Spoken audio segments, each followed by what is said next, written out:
Hello, everybody. Happy Monday, and welcome to another digital edition of NHL Now, presented by Chipotle. You can get free delivery in-app and online. Today, EJ and myself are joined by the funniest player in the NHL, at least according to the Players Poll.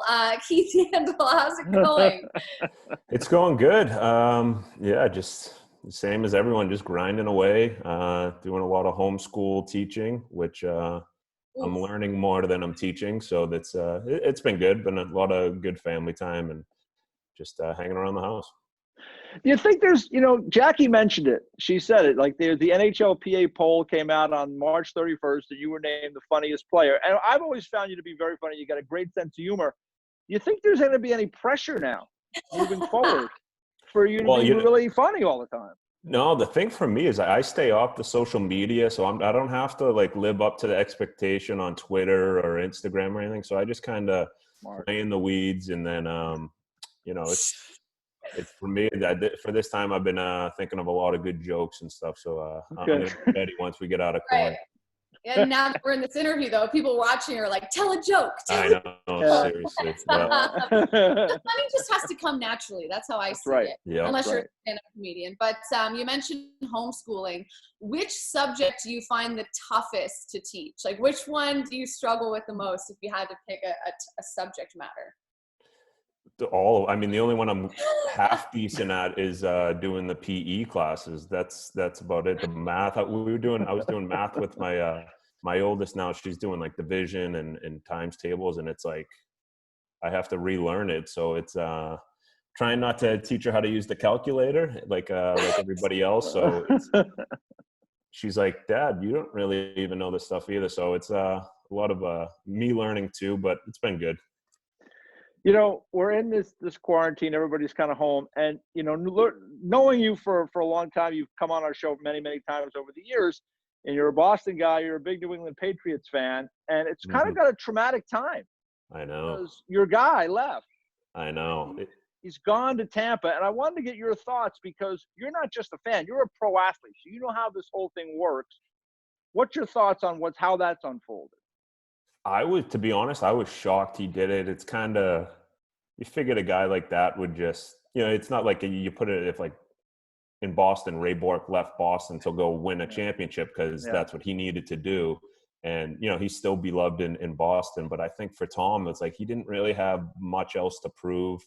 They still had a good team. But I think being a big fan of his too, I'm still going to root for him. I don't like what Gronk did, but I mean, it is what it is. To probably for him to just go down to Florida, he can kind of do his thing more than he could in New England under Belichick. But I wish Tom luck. Gronk, I hope he drops a lot of passes.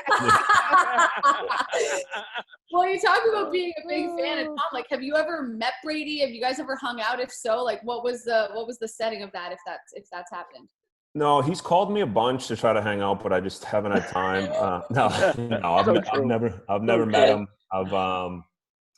Actually, where I work out in Foxborough, which is where the Patriots play. So we work out with a lot of those guys, like David Andrews, who's the center of the Patriots, Matt Slater, Vrabel, who used to play for them, just a bunch of guys that are around. And those guys, they're unbelievable guys. But Tom, I've never even crossed paths with him. Never.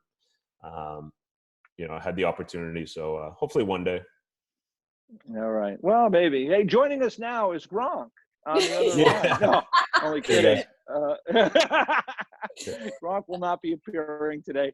Let me ask you about, what we're hearing about maybe coming back and playing and how that may unfold in a couple of different locations, maybe later in the summer. How do you feel about that? I mean, I guess players instinctively want to play, but how do you feel about the possibility of making this happen down the road?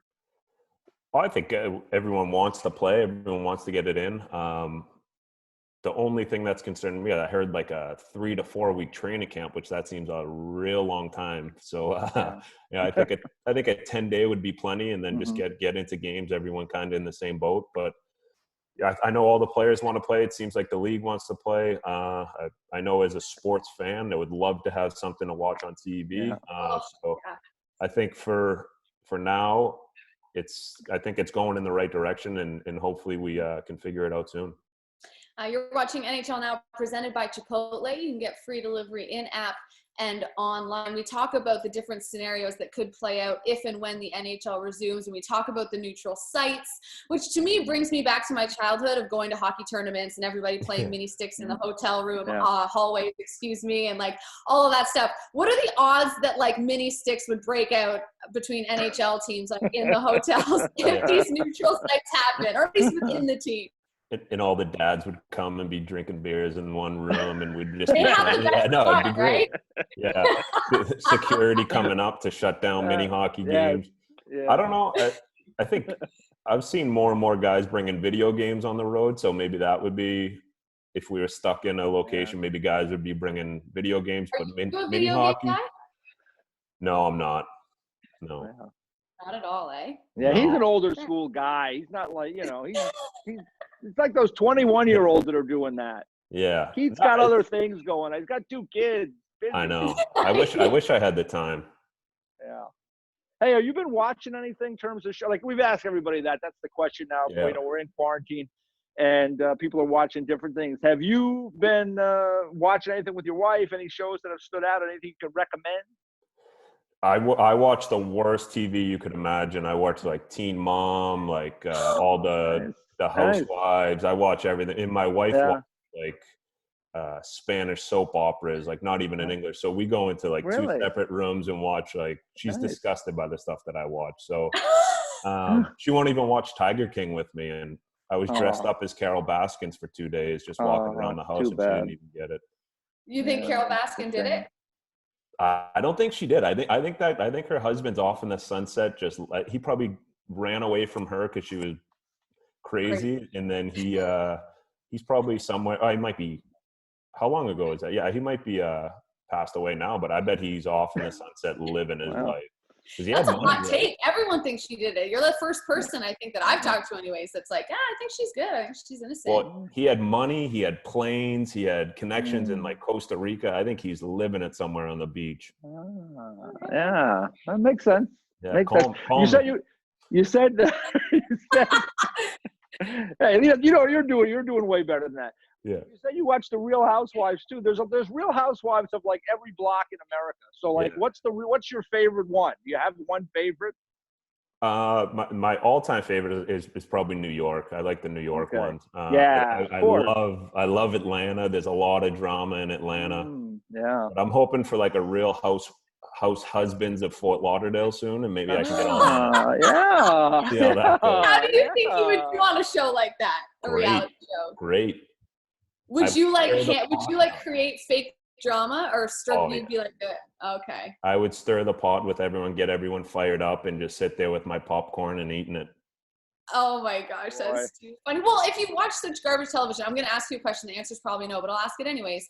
There's some really bad Netflix shows right now, like Too Hot to Handle, Love is Blind. Did you watch any of that? Yes. Both. Yeah. Too hot to Yandle. I didn't. A new show.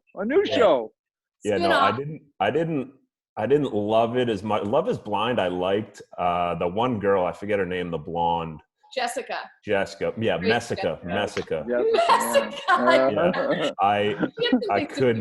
I couldn't stand her, but the other one, I didn't love it as much as I liked Love is Blind.